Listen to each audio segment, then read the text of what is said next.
Hello मित्रों नमस्कार हूँ છું દેવેન્દ્ર શાહ કરંટ ટોપિકમાં આપનું સ્વાગત છે। મિત્રો અમદાવાદ મ્યુનિસિપલ કોર્પોરેશનમાં નાના મોટા કોઈપણ ગુનાની સજા છે, પરંતુ નાણાકીય ઉચાપતની કોઈ પણ સજા નથી। આ સજા માત્ર પોલીસ કેસ કરવા પૂરતી સીમિત રહે છે, પરંતુ નાણાકીય રિકવરી થતી નથી। મતલબ કે જ્યારે નાણાંની ઉચાપત કરી લાખો કરોડો રૂપિયા લઈ ગયા તે નાણાં પાછા લેવામાં આવતા નથી। આવા ઘણા ઇન્સિડન્ટ્સ બની ગયા છે, પરંતુ તાજેતરમાં મ્યુનિસિપલ ફાયર વિભાગમાં આવો એક બનાવ બન્યો છે। છેલ્લા 6 મહિનાથી તેની તપાસ ચાલી રહી છે અને એક છેલ્લી માહિતી મુજબ એ ઉચાપતનો આંકડો લગભગ 60 લાખે પહોંચ્યો છે અને તપાસ પૂરો થતાં થતાં આ આંકડો 1 કરોડ સુધી પહોંચી જશે।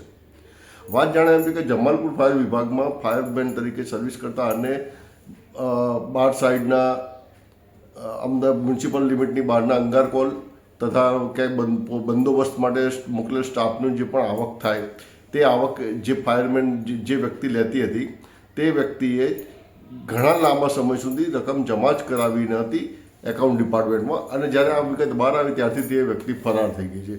જેના માટે અત્યારે રોજબરોજના ચોપડા તપાસતા 60 લાખ સુધીની રકમ તો મળી, મીન્સ કે 60 લાખ સુધીની ઉચાપત થઈ હોવાનું બહાર આવ્યું છે અને આ રકમ 1 કરોડ સુધી જાય એવું છે। અહીં પ્રશ્ન એ છે કે એ વ્યક્તિ જે એકાઉન્ટ ડિપાર્ટમેન્ટમાં એમના ફાયર વિભાગના જે પણ અધિકારી પાસે આ નાણાં જમા કરાવતા હતા તે વ્યક્તિ પણ શું સુષુપ્ત નિંદ્રાધીન અવસ્થામાં હતા? કારણ કે 6 મહિના સુધી કે 12 મહિના સુધી કોઈ અંગાર કોલ બંદોબસ્તના હેડ પર એક પણ રકમ જમા ના થાય તો તેમણે પણ તપાસ કરવી જરૂરી હતી। Chief fire officer, deputy chief fire officer કોઈએ આ મામલે કાંઈ જ ના કર્યું અને અત્યારે એ આંકડો 1 કરોડ સુધી પહોંચશે તેવી ચર્ચા ચાલી રહી છે। ચોંકાવનારી બાબત એ છે કે આ મામલે હજી સુધી કોઈ પણ પ્રકારની કાર્યવાહી કરવામાં આવી નથી।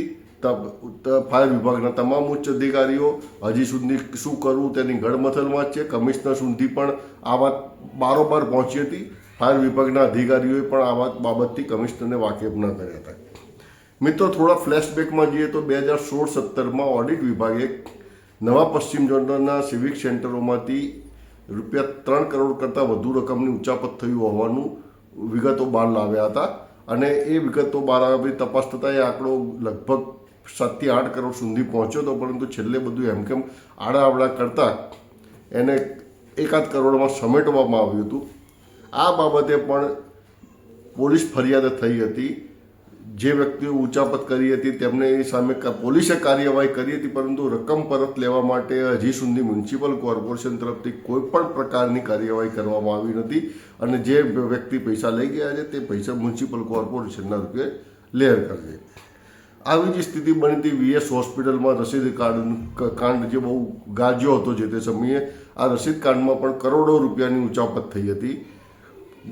વિરોધ પક્ષ અને વીએસના ટ્રસ્ટીઓની અનેક વખતની રજૂઆત બાદ પોલીસ ફરિયાદ કરવામાં આવી હતી। એલિઝબિથ પોલીસ સ્ટેશનમાં પોલીસ ફરિયાદ કરવામાં આવી છે, પરંતુ નાણાંની રિકવરી હજી સુધી ત્યાં પણ થઈ નથી।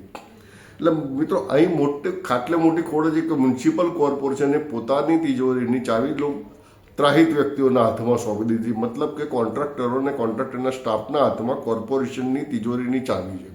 સિવિક સેન્ટર પર ટેક્સના નાણાં જમા થાય છે તેનું કલેક્શન કોન્ટ્રાક્ટરના માણસો જ કરી રહ્યા છે અને જેના કારણે આમાં ગડબડ થવાની 100% શક્યતા છે।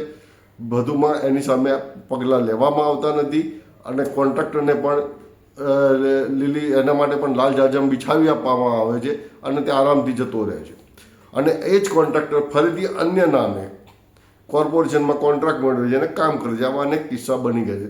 મતલબ કે અહીં તમે કોર્પોરેશનમાં જો નાનું કોઈ ચોરી કરી છે તો કમિશનર, નાની કોઈ ભૂલ કરી છે તો કમિશનર શોકોઝ નોટિસ પણ આપશે, તમારી સામે ચાર્જશીટ પણ ફ્રેમ કરશે અને કંઈક સજા પણ કરશે। પરંતુ જો લાખો કરોડોની નાણાકીય ઉચાપત થઈ જશે તો કાંઈ શું જ થતું નથી। માત્ર પોલીસ ફરિયાદ થાય છે, પોલીસ ફરિયાદના આધારે પછી જે થોડી ઘણી કાર્યવાહી જે પણ પોલીસ વિભાગ દ્વારા કરવામાં આવતી હોય તે જ થાય છે, પરંતુ નાણાકીય રિકવરી હજી સુધીના ઇતિહાસમાં થઈ નથી। આ એક કોર્પોરેશનની સૌથી મોટી કમજોરી છે અને તેનો લાભ કેટલાક લોકો લઈ રહ્યા છે। મિત્રો આશા રાખું છું કે આ વિડીયો આપણે પસંદ આવી હશે। આ મામલે આપણો અભિપ્રાય જણાવશો। જય ભારત, જય હિન્દ, જય જય ગરવી ગુજરાત।